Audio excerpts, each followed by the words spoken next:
ഉപകാരപ്രദമാം വിധം എല്ലാ കാര്യങ്ങളും ഔദ്യോഗിക വെബ്സൈറ്റിൽ പ്രദർശിപ്പിക്കുകയും ചെയ്യും.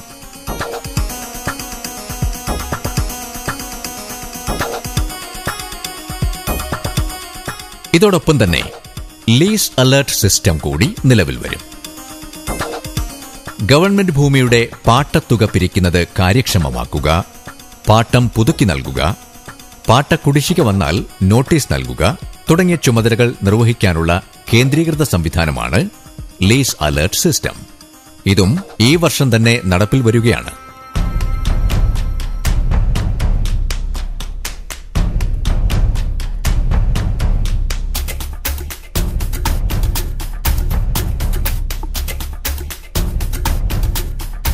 ഭൂമി സംബന്ധമായ കാര്യങ്ങളിൽ വൻ കുതിച്ചുചാട്ടം നടത്തുന്ന കേരള സ്റ്റേറ്റ് ലാൻഡ് ബാങ്ക് ഗവേഷണ വിഭാഗവും സ്റ്റേറ്റ് IT സെല്ലും റവന്യൂ ഡിപ്പാർട്ട്മെന്റുമായി ചേർന്ന് ക്വാറി ഖനന മേഖലയിലും ശ്രദ്ധ വയ്ക്കുന്നു.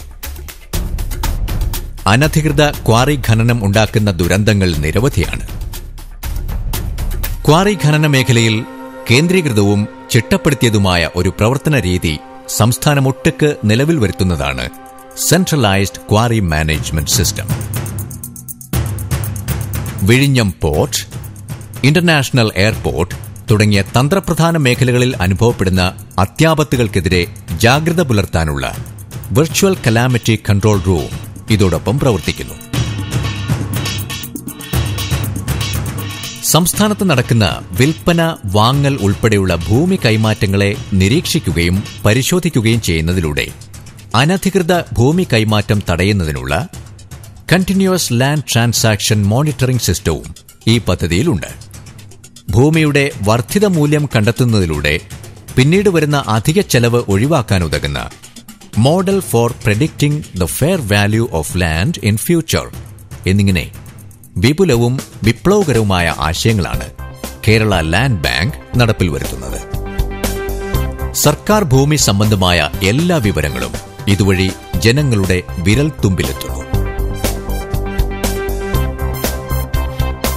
കേരളത്തിലെ ഭൂപ്രശ്നത്തിൽ പൊതുജനങ്ങളും ഗവൺമെന്റും തമ്മിലുള്ള എല്ലാ സംഘർഷങ്ങൾക്കും അറുതി വരുത്തുകയാണ് KSLBയുടെ ലക്ഷ്യം.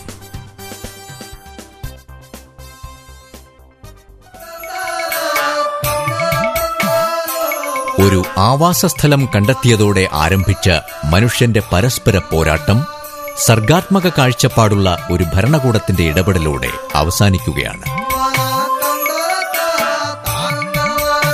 സമാധാനത്തോടും പരസ്പര സഹകരണത്തോടും കൂടി സഹവർത്തിക്കുന്ന ഒരു ആധുനിക ജനസമൂഹത്തിന്റെ സൃഷ്ടിയാണ് കേരള സ്റ്റേറ്റ് ലാൻഡ് ബാങ്ക് അഥവാ KSLBയിലൂടെ യാഥാർത്ഥ്യമാകുന്നത്.